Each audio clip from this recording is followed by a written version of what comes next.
Hi there, welcome to CryptoCube.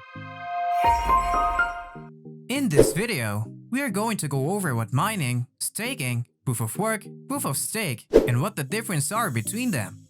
If you're new to cryptocurrency or have some experience already, mining and staking are two terms you may have already heard of. If you haven't, that's okay, because we will go over it. Although they may sound complicated and hard to differentiate, I'll go over it in detail so it will be easier for you to understand. All you have to do is watch till the end. Subscribe to the channel and like this video if you haven't done so already. Mining and staking. Mining and staking are the two most common methods of validating transactions and securing the blockchain. But there are some things that actually differentiate between these two. The major difference is that mining uses what we call proof of work and staking uses what we call proof of stake to achieve validation. The end game for people who participate in any of these is to secure the network and to get rewards. To make it simple, mining is the work a miner puts into the system so that he can be the first to create the next block and ultimately be rewarded. This uses the proof of work mechanism. This work involves solving complex mathematical problems with high-end supercomputers and power to verify and validate transactions on the blockchain, which helps prevent hijacking, fraud, and ultimately secure the network. Staking, on the other hand, has the same objectives as mining, but here, cryptocurrency holders take a portion of the coins they hold, put them in a vault, and lock them up for a particular period of time to then receive rewards for doing so.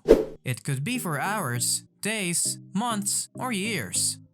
However, these coins cannot be accessed by the users until the lockup period is reached.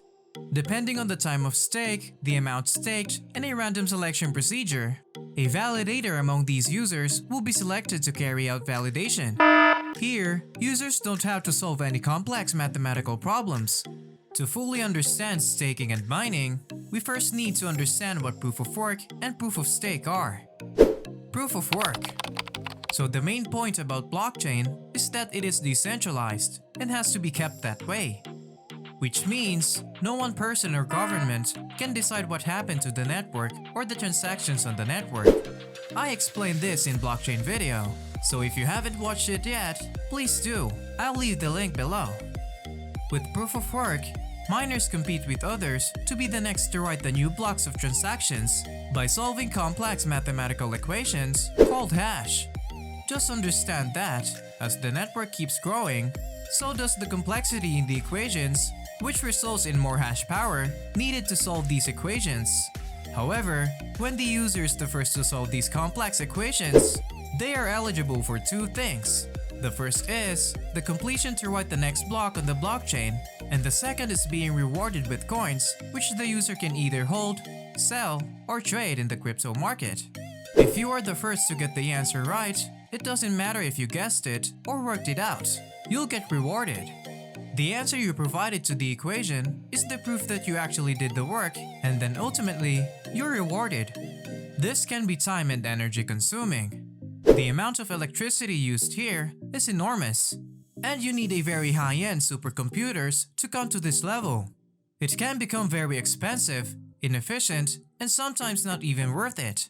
What if there was a better way of validating these transactions without having to use so much computing power and electricity? That's where proof of stake comes in. Proof of stake. Proof of stake, on the other hand, does things in a completely different way compared to proof of work. With proof of work, it's a big competition between the most powerful supercomputers and mining power to be able to come out first before the competition. But with proof of stake, coin holders can easily contest to be the next validator without wasting any energy or solving complex mathematical problems. All that is needed is for you to purchase the required amount of crypto coins and locking them to stake in order to participate in writing the next block on the blockchain. Anyone who stakes their coin can win, and this is decided by a few things, such as how long your coins have been staked for, how many coins you staked, and an added random selection function just to make things fair for all. When you get picked, if you mine correctly, you get what's called a staking reward, which is basically crypto coins. And if you mine incorrectly, you actually get penalized and lose some of the coin that you initially locked up. So there is a monetary incentive for people to stake their coins versus mining. Another cool concept about proof of stake is that everyone who stakes their coin has to keep the network in good order. Because if they don't, they can lose their stake. Which means that you can actually keep the network in good order for way cheaper. Because you're not using a lot of computing power to solve equations that become useless.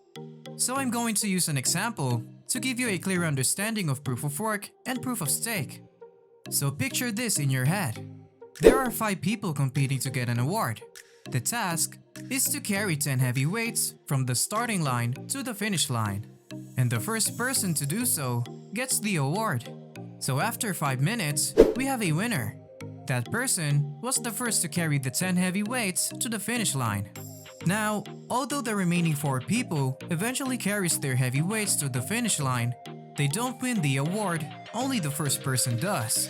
The worst is, they don't even get anything from the work that they put in. Hence, wasting time, energy, and resources. This is one major difference between proof of stake and proof of work, which is the mechanism staking and mining operate on. Platforms like Binance and Coinbase has made it very easy for users to stake their coins. They do all the backend stuff and hence making staking simple and straightforward to do. What we actually do while staking on platforms like Binance is simply joining a staking pool.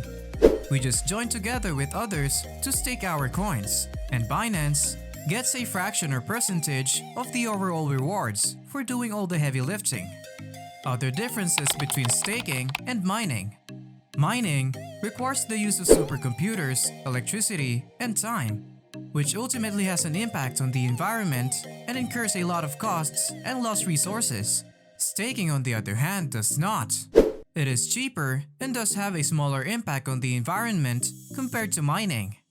Miners usually get more rewards when compared to stakers, but after looking at the costs of running a mine, cost of electricity, and computers, staking seems to be a better option. Staking also has its own risks too. The first being the lockup state.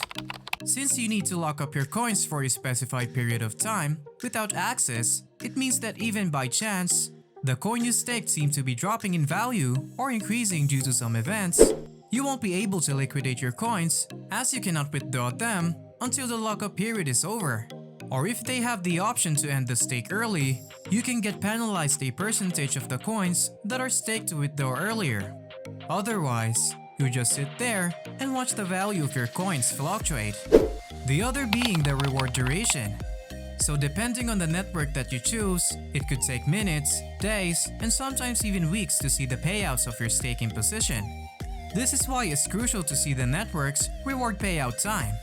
If it takes a longer time for your rewards to come to you, then that's another thing that you should consider. Well, that's it for the video.